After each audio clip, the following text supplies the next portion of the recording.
Selamat pagi anak-anakku semua. Apa kabarnya? Semoga anak-anakku dalam keadaan sehat. Hari ini kita bertemu kembali untuk belajar bersama-sama secara daring karena kita belum bisa belajar luring bersama-sama. Semoga walaupun bangsa Indonesia menghadapi masa pandemi, anak-anakku tetap semangat.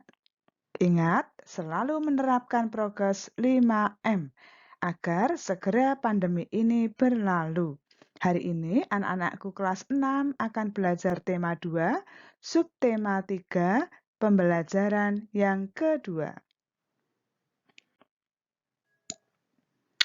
Semangat mewujudkan kesatuan dan persatuan bangsa. Kemerdekaan yang diperoleh bangsa kita itu atas jasa perjuangan para pahlawan bangsa. Penjajah yang bisa cukup lama menjajah bangsa Indonesia itu dikarenakan pada saat itu bangsa kita kurang memiliki rasa persatuan dan kesatuan. Persatuan di tengah keragaman membawa bangsa Indonesia menuju kemerdekaan. Karena bangsa Indonesia telah merdeka, maka kemerdekaan harus diteruskan oleh generasi muda. Nilai persatuan juga nampak dalam peristiwa Sumpah Pemuda. Pentingnya persatuan dan kesatuan demi kesejahteraan rakyat. Untuk mencapai persatuan dan kesatuan, kita perlu memiliki sikap peduli, rela berkorban, mendahulukan kepentingan bersama, dan toleransi. Manfaat persatuan dan kesatuan bagi negara kesatuan Republik Indonesia. Yang pertama, bangsa Indonesia menjadi bangsa yang kuat dan maju. Kedua, pembangunan nasional akan berjalan dengan lancar, aman, dan cepat. Ketiga, kesejahteraan masyarakat akan tercapai secara adil dan seimbang. Keempat, bangsa Indonesia terhindar dari perselisihan. Dan kelima, persaudaraan antar warga negara terjalin semakin erat.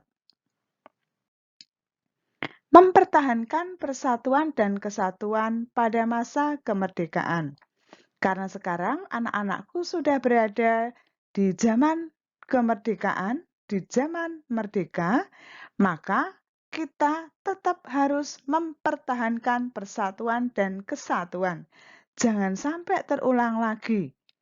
Dahulu bangsa kita mudah ditipu, dijajah oleh musuh karena kurang persatuan dan kesatuan. Maka jangan sampai hal itu terulang kembali. Berikut cara-cara untuk mempertahankan persatuan dan kesatuan pada masa kemerdekaan. Yang pertama, menjaga keharmonisan antar suku bangsa dan agama. Yang kedua, meningkatkan semangat kekeluargaan dan gotong royong. Yang ketiga, memperluas pergaulan dengan orang yang berlainan suku bangsa dan agama. Yang keempat, menerapkan atau meningkatkan pendidikan masyarakat.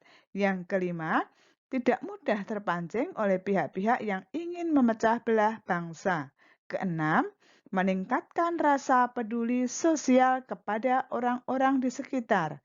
Dan yang ketujuh, melakukan pemerataan pembangunan hingga ke seluruh pelosok negeri.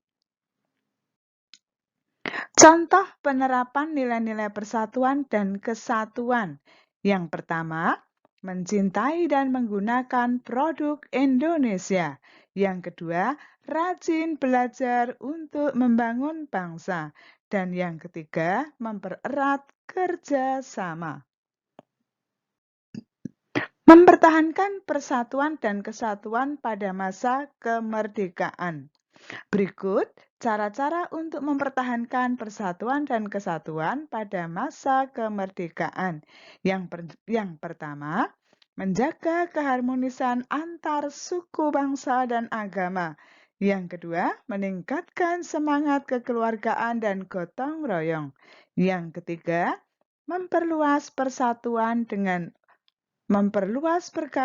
dengan orang yang berlainan suku, bangsa, dan agama. Yang keempat, meningkatkan pendidikan masyarakat. Yang kelima, tidak mudah terpancing oleh pihak-pihak yang ingin memecah belah bangsa. Nah, anak-anak baru saja belajar tentang mempertahankan persatuan dan kesatuan setelah bangsa kita merdeka. Maka, silahkan dipersiapkan buku tema 2-nya, halaman 109. Nah, silahkan anak-anak mengerjakan di dalam buku tugasnya masing-masing. Selamat mengerjakan, ditunggu Bu Ida jawaban dari tugas anak-anak. Nah, hari ini kita juga akan belajar SPDP, yaitu tentang tari berpasangan.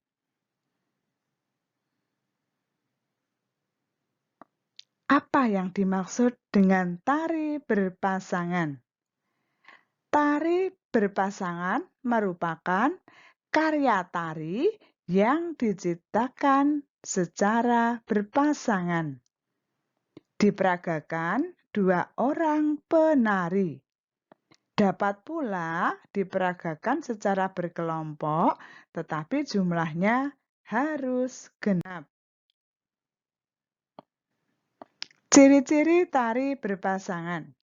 Yang pertama, ditampilkan oleh 2 orang penari.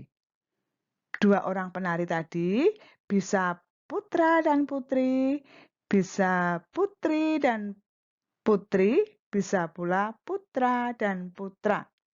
Yang penting jumlah penarinya genap. Misalnya saja 2 orang.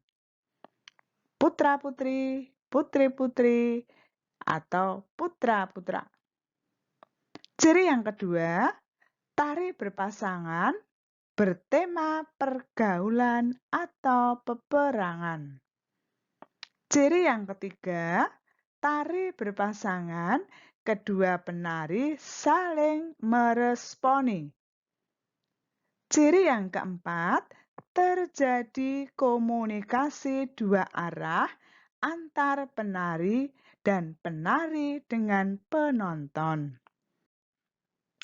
Anak-anakku yang terkasih, sampai di sini pembelajaran PKN dan SPDP. Silahkan anak-anak belajar kembali buku tema 2-nya dan kerjakan tugas yang diberikan Bu Ida sebaik-baiknya.